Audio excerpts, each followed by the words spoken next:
All right, here we are at another episode of Flipping Houses for Rookies. Good morning, Bill. Hey, Peter. That didn't do good for my throat. Sorry. Oh, Here we go. A little water helps. So we're on episode number 281. 281. mm-hmm. And today's episode is called Creative Real Estate Deal Structuring Math. 1 + 1 = 10. Ooh. A little bit of Bill math there, eh? Oh, that's the kind of math we all need. Yeah, exactly. Especially when we're talking about money, right? Yep. All right, here's the description. One of the sad truths about our time and profession is that our sellers do not always believe the truth when we tell them.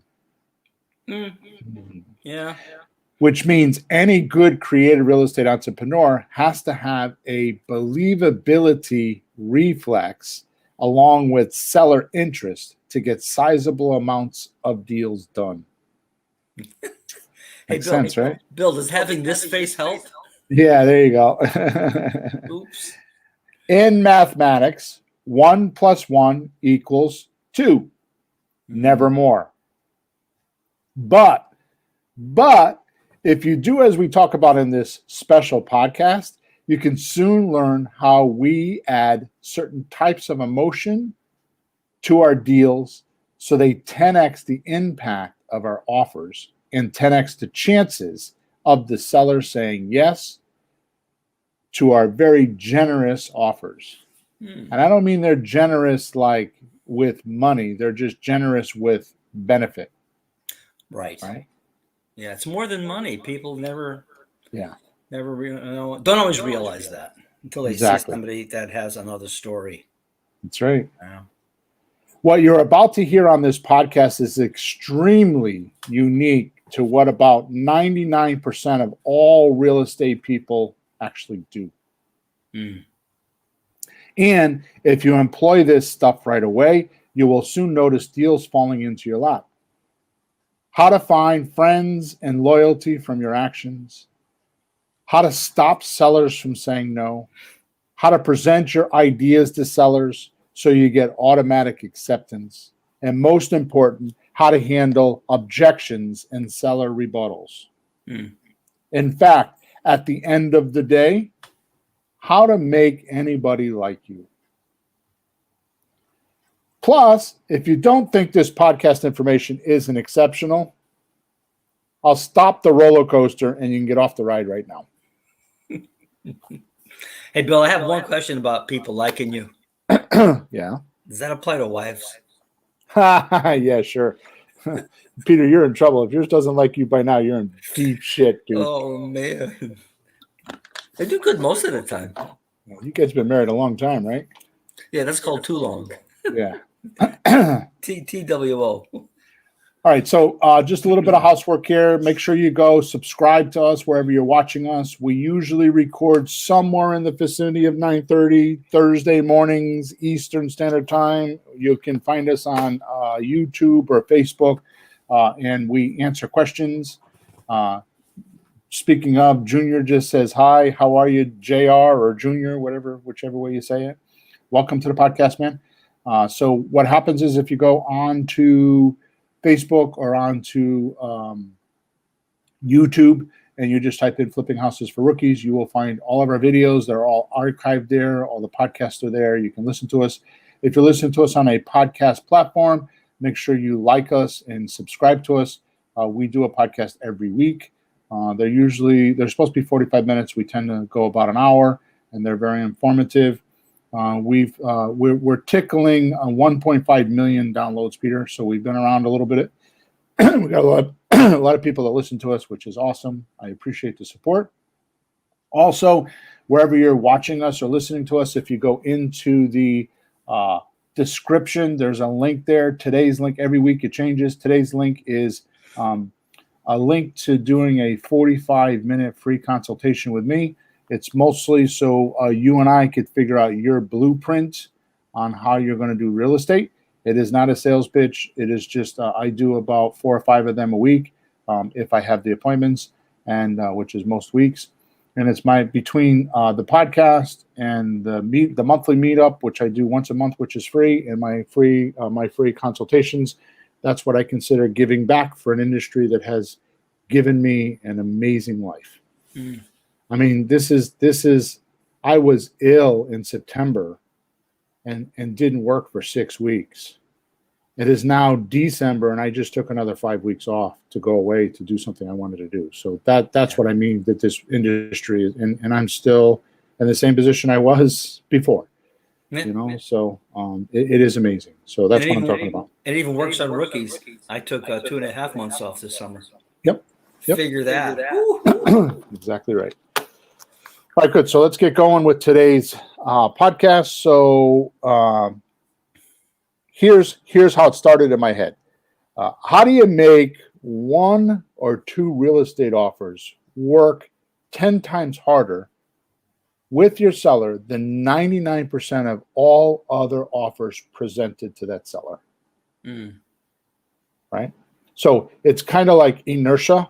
Inertia is, something's really hard to get started, but once it gets started, it just goes on its own. Kind of like the old, snowball down the hill. It starts as a little snowball in your hand, and by the time it gets to the bottom, just apropos to the season. I mean, if you watch The Grinch, it's perfect because The Grinch has that happen. The snowball that goes down the hill. By the time it gets to the bottom, it crashes into the city. Yeah. Right? And like I said, in the math of our deal structuring, which I will tell you that this is a little bit of an irritation for me. What's that? Personally, is people tend to think that they're too logical and too analytical about deal structuring. And they think it's all about the math, right? So the math in the deal structuring is always, like I said, 1 + 1 = 2, and it's never more. And if you just concentrate just on the math and the deal structuring, it's like, I don't even know how to give you an example. Bill, it's like figuring out the exact right price to sell hamburgers, but your audience are vegan. Yeah. That's mine. Yeah, totally. I mean, you're just way off. I mean, you're trying to buy a house in North America, and your prices and your offers like you're in South America. I mean, it's just way off. Now, I don't want to be too critical here, because there are a lot of people that have made a lot of money, millions of dollars, doing just that. But I will tell you that my first realization of what I'm talking about was many years ago when I read Kiyosaki's book. And he openly, was the first time I've ever heard anybody say this, he openly said that he has to look at somewhere around 100 deals before he can make an offer. It wasn't even that before he could buy something, it was before he can make an offer. Oh, geez. That's a lot. That's what I remember. So even if it's make a deal, it's still a lot. 100, look at 100 deals to make one transaction, even if it is that way, if I've got it wrong. That's a lot. That is the mathematical process. Jeez, that's like looking for the one that's already right for you. It's already there, right, sitting there. And that's half luck, because if anybody stumbles on that, they'd buy it. Gee. And to your point, it's half luck. Economies change that. So up markets and down markets and all that stuff affect the mathematics. Okay. But what if I told you there was more to deal structuring than the math, right? And this other thing is your believability reflex that almost 100% of all sellers use to make decisions when selling property. Right? In fact, this one technique is a procedure that gets better and better as you use it. Okay. And in fact, think of it this way. Like somebody playing golf, or think they want to learn how to play golf. Yeah. Right. When he first swings a club, he almost likely feels awkward. Sure. Right. If he's cautious, or he'll feel awkward. What I'm trying to say is, he's cautious of every muscle in his arms and his legs when he first swings the club. Yeah, he's thinking about everything. Yeah, it's like too detailed. right? Yeah. But he keeps swinging through one bucket of balls, then two bucket of balls, and then three bucket of balls, and so on and so on. And pretty soon, those arms and leg muscles are going to feel comfortable while swinging the club. Mm-hmm. Here's the most important part. You'll lose your conscious awareness of swinging that club. The more you do it, you'll lose your conscious awareness of swinging that club. To a point of what was mechanism before is now intuitive. A new kind of intuitive, though. Far more skillful and effective than you had before. This is the kind of intuitions you should strive to build within yourself. And doesn't it help somebody focus on the real thing, like the ball getting in the hole? Yeah. You know, making your target rather than yourself. Right. Yeah. So one of the things we talk about in goal setting is to have real goals. You know, stretchingly realistic. But like, suppose you have a goal. Jim Camp talks about it in his book called No. It's a great book, right? So we'll probably be doing some of that stuff at the beginning of the year when it's New Year's resolutions and stuff. But you know, like you're on a diet, you say, "Well, I want to lose 50 pounds." That's a great goal. Yeah. Blah blah blah. Right, all that stuff. But how about if you did this? How about if you made a goal that you like get up at, instead of getting up at 7 o'clock in the morning, you got up at 6 o'clock in the morning, and you touched your toes 3 times. Right? For a week. Or, anything like that. Just manageable goals that are just a little stretchingly realistic for you. Yeah. And it changes things. Okay? We're on a tangent here. So, by the way, how much better and quicker do you think you could get intuitions like we're talking about today with a coach? Oh, definitely. I mean, Tiger Woods is one of the best golf players in the world, and he still has a coach. Yeah. Right. I have you coach me. I have people in my private life, my personal things, like, hey, I want some advice on some stuff. What should I read? Here's what's going on. What do you think I could do? People who've been successful, like, what do you think? Then I coach people musically as an instructor, but I also coach things too, in a way. Right. Sure. Why not? So, I get a lot in my coaching group, like, well, they'll ask me about coaching and I'll tell them how it works, which, by the way, my coaching group is no longer a coaching group. It's actually an apprentice group. We actually have software. You, as a coaching client or an apprentice person, you're actually in there working on my deals. You're texting, or you're doing opening calls or closing calls, or you're making offers as if it was your own deals, and and they're real life people and they're real life deals, and everything is exactly the way I do it in my regular business. And it's amazing what's happening there. It's crazy. It's what people keep asking. Can I go with you when you go in a house and watch what you do? They want to see what you do. And this is it. They're actually doing it.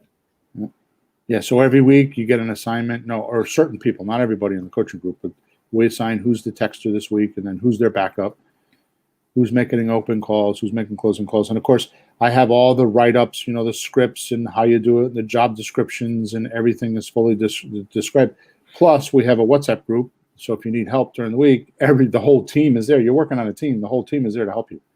Yeah. They'll back you up. They'll go into the software. They'll help you. I don't know of anybody on planet Earth that's doing what I'm doing. No. And for the Bill, and for the real chickens who are afraid to do any of that stuff, they get to watch people do it. They can see, they can hear all the conversations, hear the sellers, hear us on the phone, and see all the texts, what the answers are, and how they handle until they get the idea of like, oh, it's not that bad, and just start doing it. Everything's recorded, so you can hear the recorded messages. All the offers are in the software, so you can just go in there and click on them and see how we made the offers. It is incredible, right? Yeah. So I'm not here to talk about that. I'm just saying that if you want to be a Tiger Wood or Woods, whatever his name is, you have to practice. You have to swing the golf club. There is no way around it. You have to swing the golf club.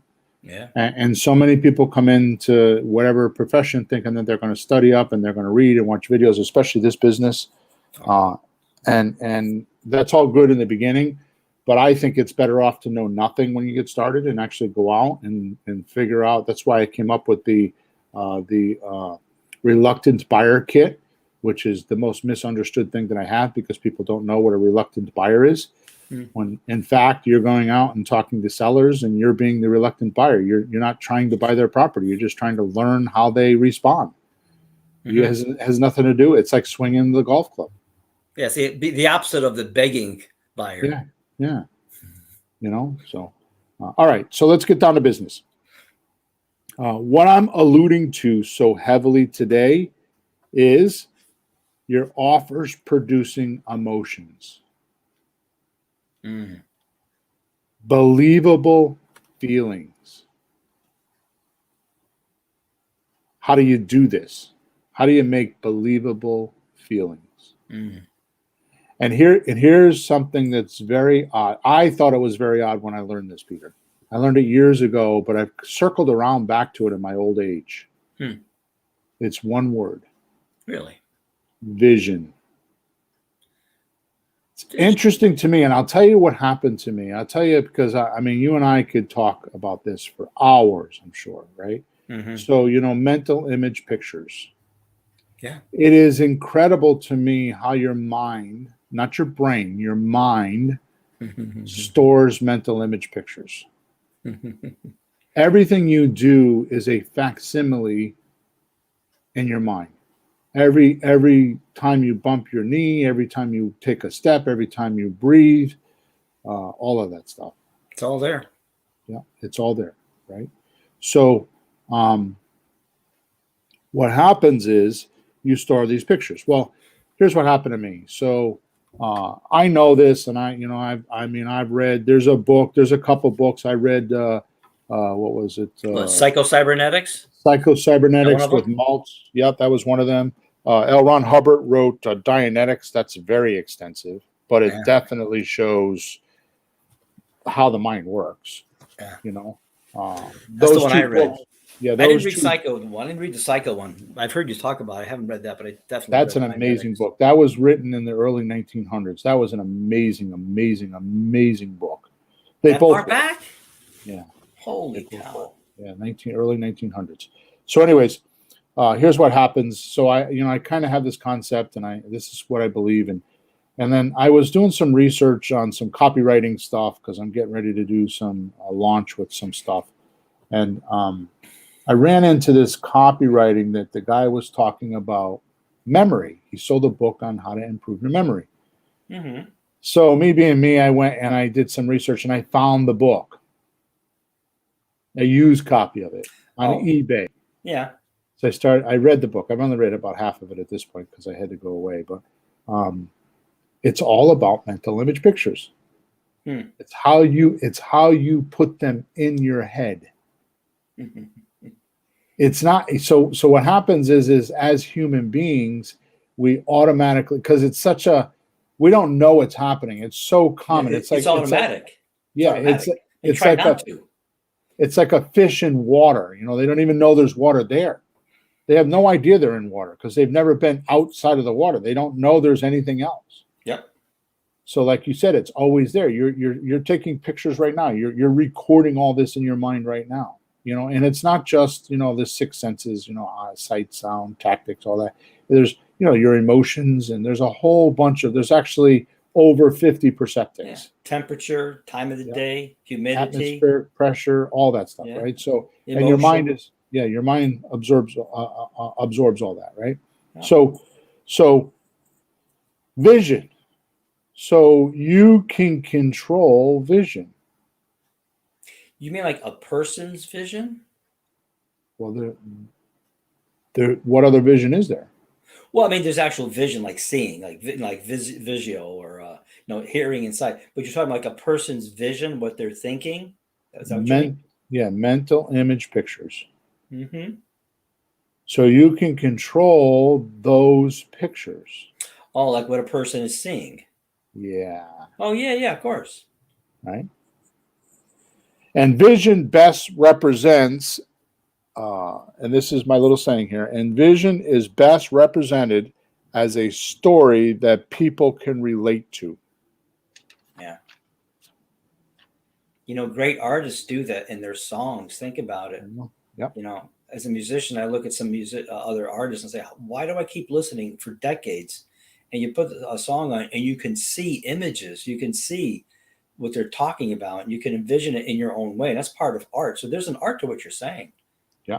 And to your point, it's like, I'm going to be a guy, and the girls can hang up on me if they want, but they do it too. So they just don't like to talk about it. But it's like, your first sexual experience was very emotional, right? Or a sexual experience is very emotional, and there's music playing. So every time you hear that song, what sensation do you get? Yeah, you could, sure. Or vice versa. You're in a car accident and the radio's on and a certain song is on, and then it plays later. What reaction do you get? Yeah, or your favorite song with the last girlfriend that ended terribly. That song comes up, not good. Yeah. So that's the power of vision. That's what I'm trying to tell you. And when I mean vision, I'm talking about mental image pictures. The whole package. Yeah. Right. Got it. Okay. So let me explain. The first rule in every word, the first rule of making an offer, okay, is every word, sentence, paragraph, story that comes out of your mouth must have some emotional impact. Now, I would like to define drama. Dramatic and drama, because that's what most people will think when they hear that sentence. At least I do anyways. It has to have an emotional impact. So drama is a peaked or heightened emotion that usually doesn't fit the situation, like laughing hysterical at a funeral. Wrong emotion. Yeah. It's a heightened emotion, especially if you're laughing hysterical. You're like overdoing the laugh. Yeah. And drama is usually done for an effect, so people want to have some effect created. Now, I'm not going to get into this now, but I'm going to tell you that, this is profound, this podcast. I was, again, doing some studying with some copywriting stuff. I was reading a book that I bought. It was expensive, $600 or $800. It was a used book from the 50s. Now, I've spent a lot of money. You know me. I like copywriting. That's how I'm going to end my life. I'm going to be a direct mail order guy, right? That's how I want to retire. And it's going to be direct mail to build my association. I want to create an investors association just like the realtors have, except the right way, right? So that's my plan. So I read a lot of this. This is what I do in my spare time, right? So I couldn't believe, in fact, I had to have a 2-hour coaching call with my coach because I was like, what the hell? How did I miss this? So this guy was talking about when you're writing copy, his name is Eugene Schwartz, by the way. When you're writing copy, okay, it's very important that you take in consideration what people want others to see them as. Wow. Others to see them as. Yeah. What? So when you say be, do, have, it's like you're being, to have, you have to do, and to do, you have to be. So what are you being that you want other people to see you as? Sure. Are you being a doctor and you want them to see you as a doctor? Or are you being a real estate person and you want them to see you as being a real estate person? And that went deep, man. That went really deep in Bill Hawthorn's universe. It's still there. I'm still gnawing at it, right? No, it's true. Any one of us, think of all the people that know you. What do you think they think of you? And if they think you're an idiot or you're wonderful or you're a jerk or you're great, they like you, don't like you, that's a lot. That's important. Right. So just to be profound on that, because again, it sounds chauvinistic and I don't mean it to be that way, but I think I could talk to any guy out there and it would be like you're going to a party, right? Mm-hmm. How long do you wait for your wife to get ready or your girlfriend? Why is that? It's how they want people to see them at the party. Yeah. What do the other girls think of her? Or that for that fact, what the guys think of her? Yeah, you wonder which they're more concerned about. Probably the girls, the competition. Right. Whatever. But that's what I'm talking about, right? So this is kind of like it's an offbeat of what I wanted to talk about today, but it's kind of the same thing. So we're going to talk about that later on. I have some new materials that I'm working on that I'm going to come out with that I think is way different than anybody else ever did. You and I talked about it the other night, and this is kind of like a prelude to that. All this, how to make other people like you, right? Yeah. And this is all part of that. And it doesn't need to be profound, but it's like underlying everything that we do. It's like nobody talks about this because I don't think you see it. It's like the fish being in the water. It's like, what water? Yeah. No, we talked about this years ago when you first started coaching. Some of the guys, we'd listen to them on the phone, and they sounded kind of angry and pushy and like not friendly. I'm thinking, oh my God, right. I don't even want to talk to them. Right. I mean, just that, even before anything fancy that you might come up with today, just no, you don't want to talk to somebody like that. It's over. I mean, you answer the phone, hello. Yeah, exactly. Jesus Christmas. Yeah. No. So when I say the first rule is every word, sentence, paragraph, or story, you have to like have an emotional impact. It's not just I'll give you $30,000 or $300,000 for your house. Yeah. It's not that. Yeah. That's not the 10x rule, like Grant Cardone says, the 10x rule, right? I'm not trying to steal his stuff here, but it's not. You're not going to get 10 times the impact. Yeah. Doing it that way, right? And you can only do this by getting in the middle of the person's conversation they're having in their head already. They're already having a conversation about selling this house. Yeah, they already have something going on in their head. Of course. So you need to get in the middle of that conversation. So the natural law here, the thing that's like the basic rule is this. You ready? Ready. 2 emotional images joined together in the right way will most often have 10 times the impact than either of those images by themselves. Holy moly. So I'm going to repeat that and then I'm going to give you an example, okay? So two emotional images joined together in the right way will most often have 10 times the impact that either of these images have themselves. Now, I worry about doing podcasts like this because this is profound stuff. This is not regular real estate, okay? But if you get what I'm saying here, you could change your life, okay? Now, let me give you an example. Yeah, example, please. 2 examples. Selling quickly, getting their price. Okay. If you talk to a seller about selling quickly and not about the price, if you're talking to a seller about selling quickly, they automatically think that they have to have a fire sale where they're significantly selling at a reduced price. Right. Big discount. They think that they got to get a discount. Mm-hmm. Right? Sorry, I've got to turn over pages here. On the other hand, the seller that's stuck on price, they normally have to wait or add time to it to get their price because they're looking for someone to agree with them. Mm-hmm. Right? So yeah, so we'll leave it at that. So, they're looking for someone to get agreement with them. Actually, I'm going to come back to it. So what is, when you call somebody up, do they want to sell you their house? No. They do not want to sell you their house. What they want you to do is give them an offer. They want to see if you and them are on the same page. They got a $200,000 house and they think you're an investor. They automatically think that you are going to offer them $100,000. Yeah. Because that's what the wholesalers have done. They've ruined the business. They've spoiled all these sellers' attitudes towards us. Yeah. Because they're offering them pennies on the dollar, right? So what they want is an offer. They want to see, is he close? So he wants to offer 170. I could maybe work with that. Let me see if I can get him up to 180. Mm-hmm.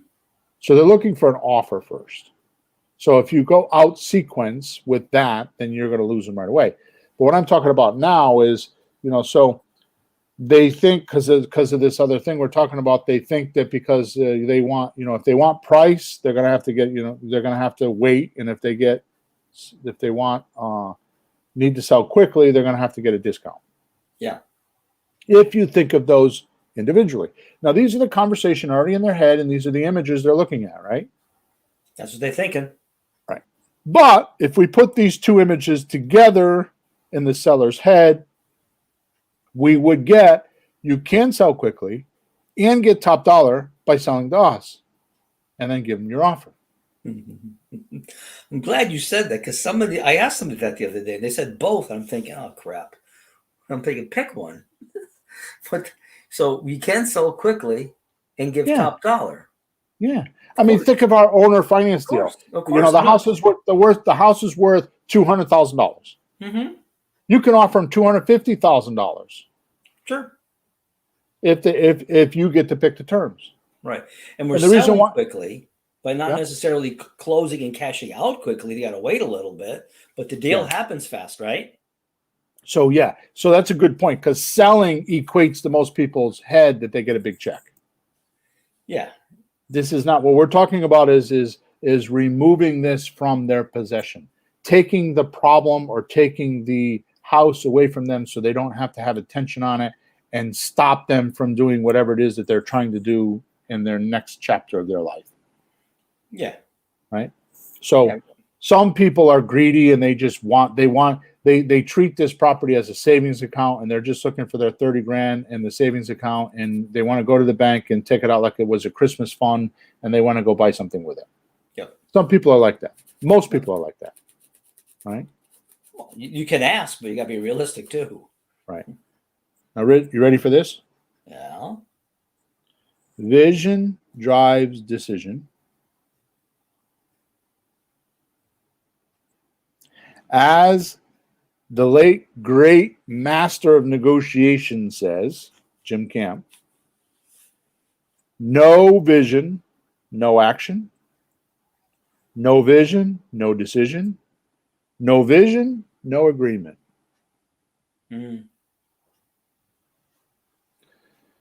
Now, how do I do this myself? I use past, current, and future vision in the seller's mind.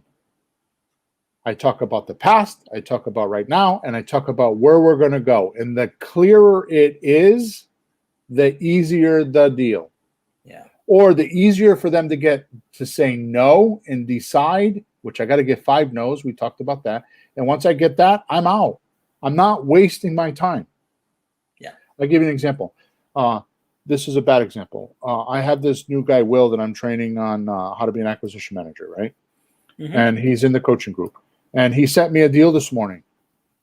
And I just, because on Monday night, I just created this new form. It's an offer worksheet, how to make the offers. It's 1-page worksheet on how to make an offer.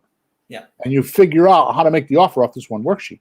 So I'm not bragging about myself or being arrogant. It's pretty cool. No, it really is. Yeah. Right? It has both sides of the story. It has his side and our side and how they could combine. And they blend. Yeah. Yeah. And it shows you how to make the offer, right? So he sent me a deal, I guess, last night, because he's in Alaska. He's 4-hour time difference than me. So he sent me a deal, and I responded this morning like, dude, I'm not even going to. He put it on his own. He invented his own forum. And I'm not sure why. So I sent him an email back by saying, send it back to me on my form, otherwise I can't look at it. Yeah. Right. And the reason why is because he did a bad job of him making an image. He's supposed to be he's the closing caller. Mm-hmm. What he's supposed to be doing, and I'm the deal endorser. Those are the names in our group, right? So what he should be doing is painting this picture of how he sees this transaction going. You're right, so that you can see it and decide yes or no. Right. Okay. And if he can't do that with me, then how's he going to do that with the seller? And that's what we're going to talk about this afternoon. Because if he's having trouble putting it together in his own mind, how's he going to tell the seller? Which is 99% of the people listening to me right now. They're thinking, well, how do I know how to put this together? Well, that's where you get the bucket of golf balls out and you start swinging. You got to make offers. You got to get on the phone. You got to talk to people. And I'm going to tell you right now, and you don't need to believe me, and you might think I'm trying to sell you something, and I don't even give a shit because it's just the truth. Whether it's me or somebody else, if you don't hire a coach, you will spend years trying to figure this shit out. And I will give somebody free gifts if they can find a podcast that gives away as much information as we give away on this podcast.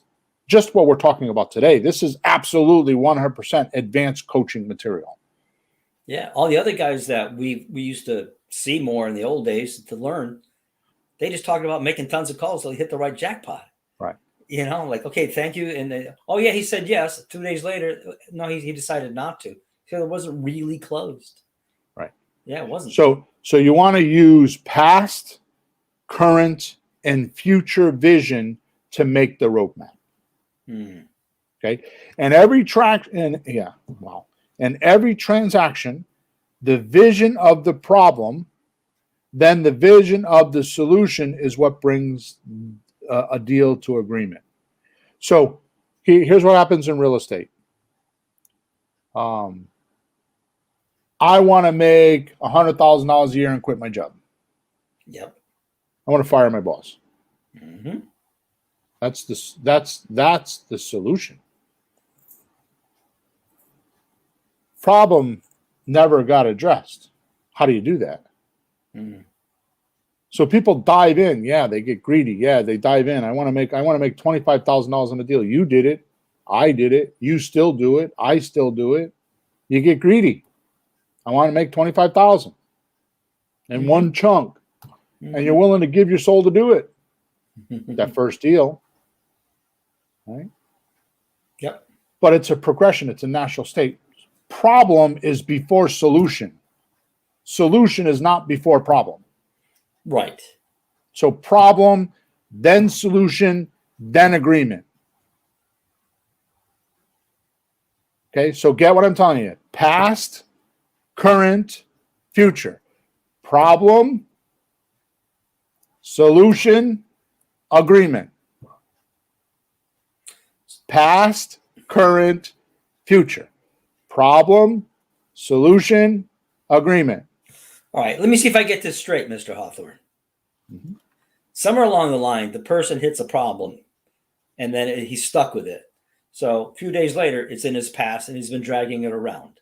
And you get on the phone with him, could be a week later, a month later, a few months later, and you're talking to him. You're trying to find out what problem he hit that's smoldering in his head, that if you talk to him today, you might come up with a solution that he'd like to do so you can have an agreement for the future to move forward. Am I close? You nailed it. Oh, good. Thank God. Well, think of it this way. Anybody selling a house has a reason for selling a house, because this is not like eBay, or even it is, you know, I mean, eBay you got to do. You put some product on eBay and then you just like make it go away. This is not like, that was a bad example. This is not like, oh, I have this piece of furniture, I'm going to put it on the front lawn and put mark free on it and somebody just takes it away. This is not like that. When you're selling a house, there's a lot of shit to do.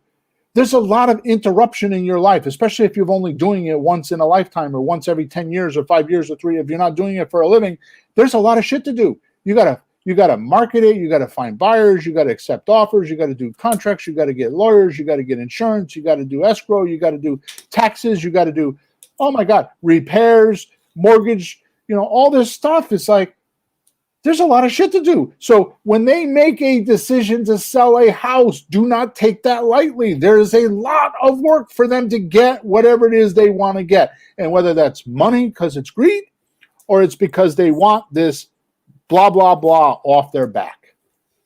And believe me, I've heard a random amount. I've heard as little as, I can't stand cutting the grass every week anymore. Yeah. I don't want to hear my wife bitching at me or my husband bitching at me. Or it could be as much as you had, probably the most dramatic one. I need to sell the house because my husband is sick and he needs to go in the hospital and we don't have the money. He needs an operation. Yeah. Right? So there's the gamut of why people would sell. What I'm telling you is what is emotional to you is not probably emotional to me. My wife slept with my best friend. I want to fuck her as bad as I can. I want to screw her hard. Pardon my French. That's his real. emotion. But that was was his real. emotion. Yeah. Pardon his language, but that actually, those words and all that actually happened. Yeah. This is real. You know, or my mom and dad passed away and I want this to go to a nice family. Like the house was for us. I grew up and have fond memories. I have pleasurable moments in here. I want somebody else to experience that. Yeah. There's such a gamut of all these things. These are all real life deals that I'm just pulling out of my head. Yeah. These are emotions. These are emotions. These are how people feel. Right? Yeah. So here's what happens. And I feel like I'm droning on, and I'm going to try to wind this down in a couple of minutes, because honestly, I'm going to turn this into probably a half a day seminar, because it's so critical. It is so unspoken of.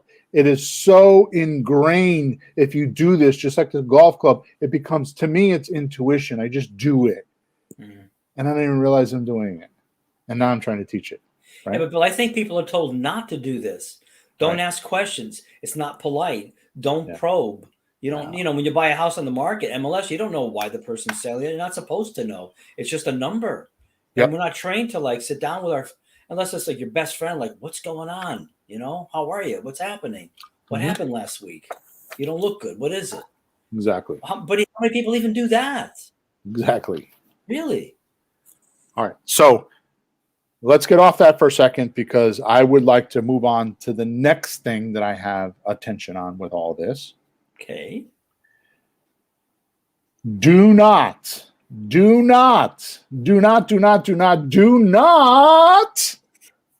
create the problem for the seller. I'll give you $100,000 for your $200,000 house. That's a problem for the seller. Yeah. I can only do this, or I'm only, because here's what happens. I don't have enough time to talk about this today. And if people want to hear more about it, they can send me a support ticket and we'll do another podcast. I'm not sure I want to do a whole podcast on it, but here's what happens. Jim Camp, in his book, he calls it blank slating. Blank slating? Right. So think of it as a chalkboard in your mind. When I'm talking to my seller, and you know this because you're going to make a comment, I'm not even going to tell you what it is. You're going to make the comment when we're all done, and you're just going to do this, right? Okay. I don't want to know crap about the deal until I'm sitting in front of the seller. Reason why is I don't want to have a preconceived idea of what I want to do or how I want to do it. That's called blank slating. I erase my visions like a chalkboard. I erase it, and I go in with a complete blank slate. Got it. Yeah. No preconceived ideas, no any like this is what I'm going to do or how I'm going to do it. I have parameters with my math, and it goes and it all comes about basically on the seller's willingness. I just did something that has taken me 21 years to write. 21 years to write. I just wrote scripts for you guys. And I realized I had this huge, like, oh my God moment. Because I've been writing scripts and had virtual assistants and personal assistants and acquisition managers and rookies and coaching clients. And I have tried to train this, and I didn't know this.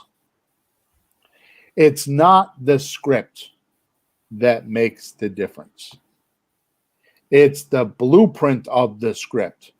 So if I say, do you have a house for sale? And there's a yes or no answer. What do you do after that? What's your reflex? What's your response? Where do you go once they say yes or no? Would you be willing to sell your house for what you owe on it? Is a great question, but what do you do when you hear it? And the way I wrote this new script, which I got a lot of help with, does that for you guys. For the first time in 21 years, you can have me, just by reading the questions, me do the call for you.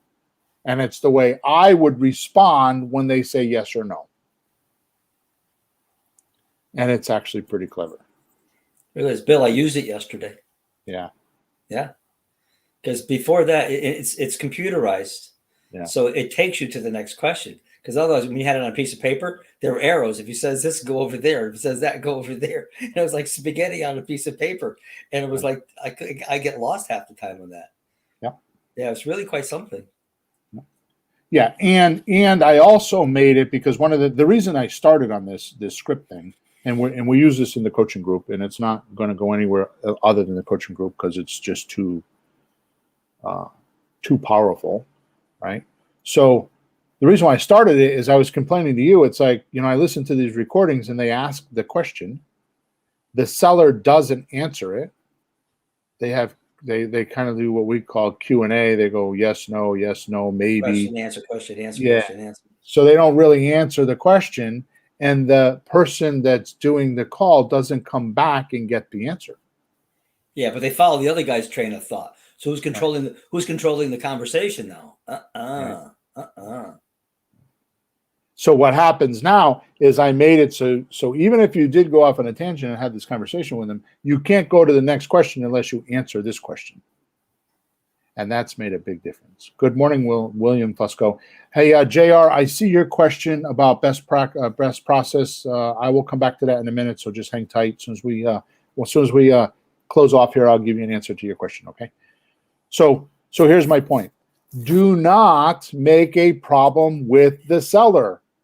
You're supposed to be solving their problems. And if you do that, you can't have this storyline of past, present, future. It erupts that. It train rails it or derails the train.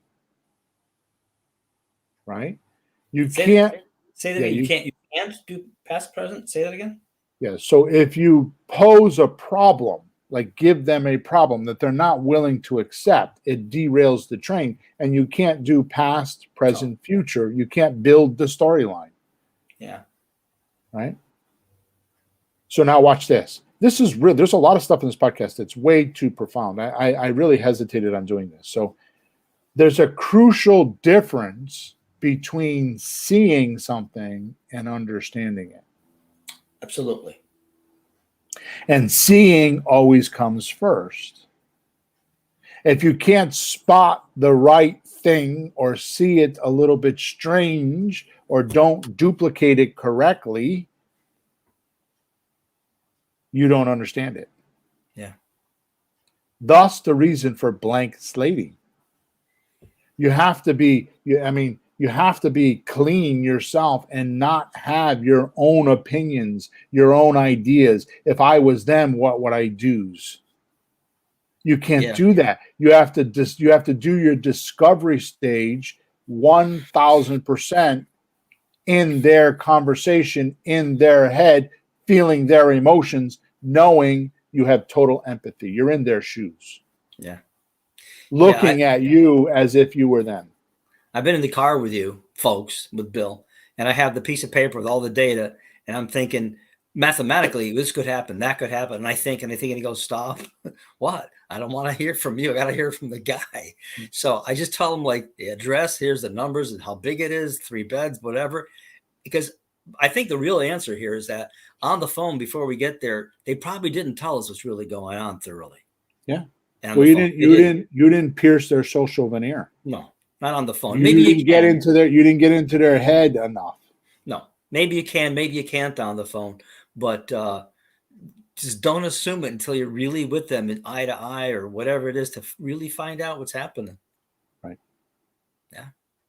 Yeah. That's a whole, and I'm actually going to do a seminar on this probably in January, because there's ways to do this. There's actual mechanisms. Yeah. There's actual sentences. It's not that hard when you break it down and you learn how to do it. It will, you want that girl to marry you? This will work. You want that extra piece of toast from your waitress in the morning for your breakfast? This will work. You know what I mean? Yep. All right. So to end off on a big note, Pete, let's wind down here, right? Mm-hmm.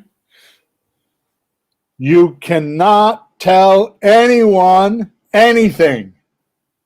You cannot tell anyone anything. Almost 100% of all real estate investors make the fatal mistake of telling a seller something that will convince them to understand. I put in an email because I was testing the email the other day. I put in an email. This is like going to the zoo and standing in the front of the monkey cages and trying to get the monkey to stand on his head. Ain't going to happen. Just not going to. You can't tell the monkey, stand on your head, and he's just going to stand on his head. It doesn't work that way. Right? They have to be willing to do it. There has to be a reason for them. I also talk about on my emails, it's like, like you have a dog across the room. We'll say you're in the kitchen. You have a dog across the room, right? And you're like, hey, Fido, come here. And he just looks at you and cocks his head like, what the hell are they doing? It's my dog. She will not come. Doesn't care. So then you resort to like making little, voices, like talking like a baby or however, whatever. And that resorts to you now bending down to their level and trying to entice the dog to come to you. Right? Nope. You can't tell them anything.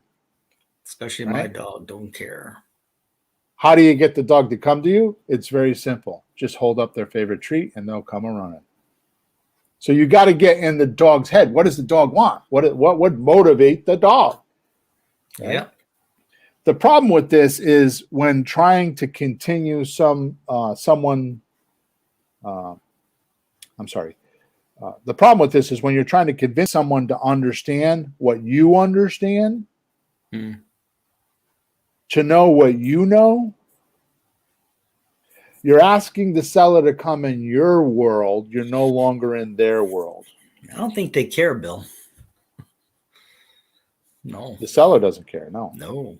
And the only place you need to be when structuring a deal is in the seller's world. There's only one person that has to like the deal or do anything about it, and that's the seller. Yeah. Right? So when you're in their world, you're not you're 10xing the offer. When you're not in their world, you're just using math. It's just math. It's just a mathematical process. Yes or no. Yeah. Right? Now, listen to this. When you're not in their world, like I'm talking about, and you're trying to convince them to understand what you know, because you came here or you went to some seminar, it's what we call giving a seminar in the house, right? Yeah. When you're in there trying to convince them, oh, this will work for you, this is best for you, this mathematically makes sense, what happens is you're creating a problem for them. You're not in accordance with them. You're not, there's no affinity. Right? Yep. The reality. You're not tracking with them. Yeah, the reality's off. They don't. Now, I can't saying you can't convince them sooner or later. But here's where the biggest problem lies in. Are you in their reality? Are you in their world? Are you part of them? Are you willing to walk with them side by side through this transaction and help them? Past, present, future. Okay? Which, by the way, I thought I wrote it down and I didn't say it earlier because I thought I wrote it down and evidently I didn't. So think of it this way: when I'm talking about when I'm talking about vision and creating a vision of how the transaction works, you're the author of this story. You're writing how it's going to happen, and you're getting them to believe that it's possible, that this will really benefit them. And then the believability factor is the hugest part. Is it real? Can this really happen? Or is this, because nowadays everything's a scam, as most people think, right? Yeah, but I can imagine that once you actually track with somebody and find out what they're really motivated by, they're going to realize that, geez, the guy is actually sharp. He knows what I'm trying to do. So they got to believe in you. Like he can do that. Maybe he can do other things. If you can't do that, why would they believe you? I agree with you because I read a book probably 15 years ago. I don't remember the author's name. The name of the book is called The Asking. The Asking. He's an older guy. I think he's probably dead now. And I went to a seminar with him. And here's what happened. So he is famous for church donations, getting people to finance churches, to build churches. Really? Right? And what he told me, I'm obviously shortcutting it, But what he so talked about in the seminar is his statistics, how they surveyed people. So they would do a cycle. We need you to give $10,000, $100,000, $1 million for this church. Mm-hmm. And they would do this whole cycle of like asking for the donations, right? What they did is they went back with the study and they asked people later that, like right after the cycle, like, what do you remember? The next day, 3 days, 5 days, 7 days, 2 weeks, a month. And his synopsis at the end was that people that remembered the cycle correctly, the way it really happened, because it was all recorded, right? And they could check it. Yeah. Was people that talked, that were allowed to talk. They did most of the talking. The donor. The donor, yeah. Mm. The person being asked for the money. If they were given the opportunity to talk about them and their things, they remembered the most of that cycle. Mm. And they donated the most amount of money. Wow. So thus, what the old-time salesman taught me many, many years ago when I was a young boy with rubber boots and an umbrella, okay? You got 2 ears, you got 2 ears and 1 mouth. Why did the good Lord do that? Because you should listen twice as much as you talk. Mm-hmm. Which is why these questions that I have are so magnificent and the discovery is so magnificent, because you ask the question and they will build your reality with them.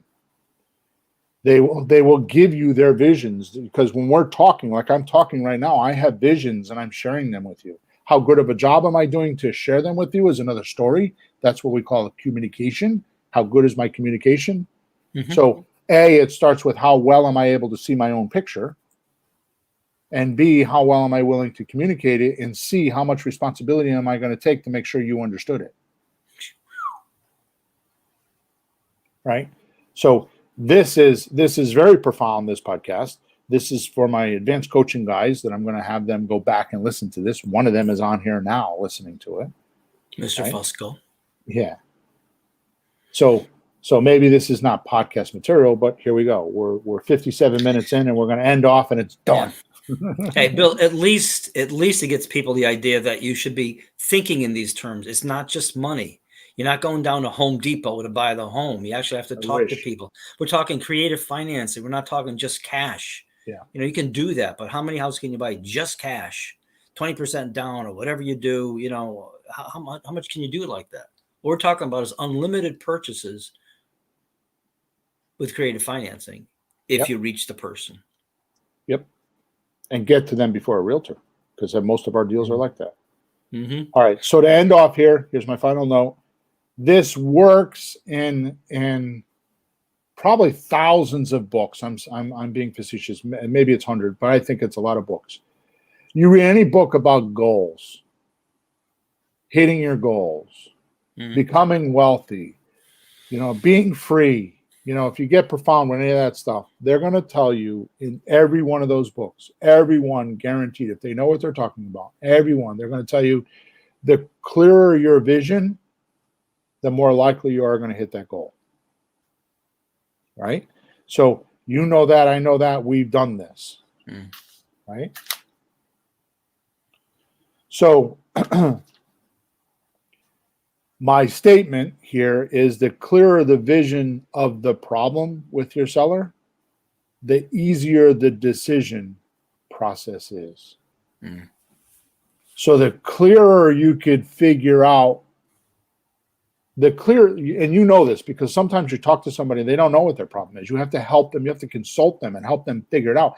And then when you make that problem like, oh, it's blah in 3 sentences or 1 sentence, they're like, yeah, I never thought of it that way.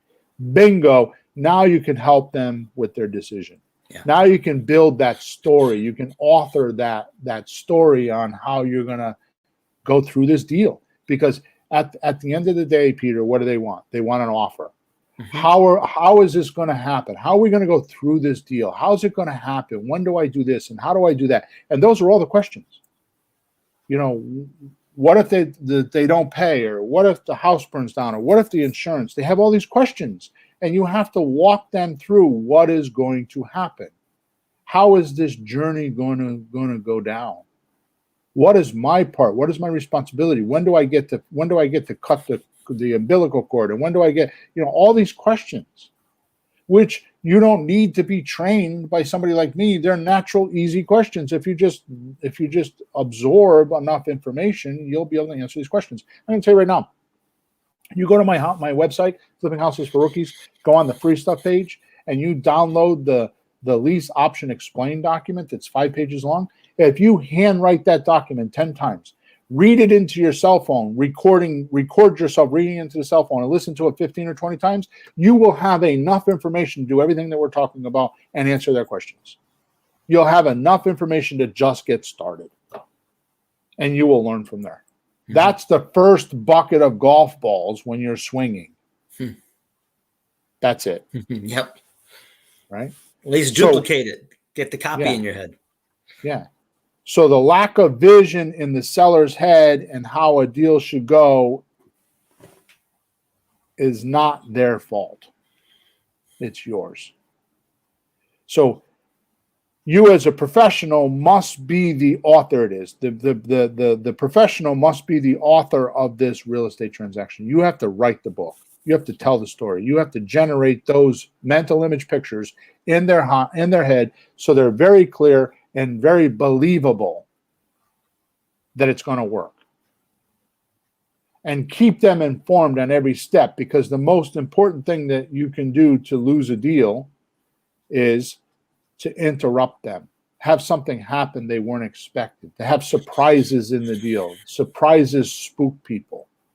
So just keep them the next 2 or 3 steps. Keep them abreast of what you're doing and how you're doing it, or what to expect. Because the definition, you want to make somebody want to have somebody believe you. The best way to build trust is to match your words to your actions. Peter, I'll be there. I'll be at the coffee shop Thursday afternoon at 2:00 with a bag, a brown paper bag with $5,000 in it. Mm-hmm. And if I show up with a brown bag with a paper bag with $5,000 in it, do you believe me? Oh, hell yeah! And do you trust me? So the next time I tell you, Peter, I'll meet you at Burger King, and I got $1,000 this time. You're going to show up, right? Mm-hmm. I mean, it's just that's how you build trust: is your words match your actions. My daughter's 30 years old, married, and got 2 kids. My second daughter's 27 years old and been with her guy for 5 years, and they live together. They still talk about. Matter of fact, we just went to New York before I came to Florida, and in the car while we're driving there, they brought up the day that I sat each one of them down and said to them, okay, here's the deal. You're a little girl and you're pretty. So the boys are going to want to get in your pants. This is all they care about. This is exactly how life works. And here's how you trust someone. And I gave them the lesson. Watch what they do, not what they say. And till this day, they're married and got boyfriends. They still do it. That's why they have the spouses they have, because they watch what they do. They match their words to their actions. It's just natural law. Yeah. Right? Yeah. Not promises. So good at seeing problems so that you can clarify them and you can help them understand is how we help our sellers. And they really appreciate that because nobody else is doing that for them. Yeah. Okay. All right, good. So I hope that wasn't too profound, everybody. Please leave some comments or reviews. Give us, whatever stars you think, good or bad. Send a support ticket if you have any questions. In the chat is a link if you want to do a free 45-minute consultation with me. There's no tricks or anything like that. It's like if I can help you, that's fine. If you want to know about this new apprenticeship program, I'll gladly explain it to you.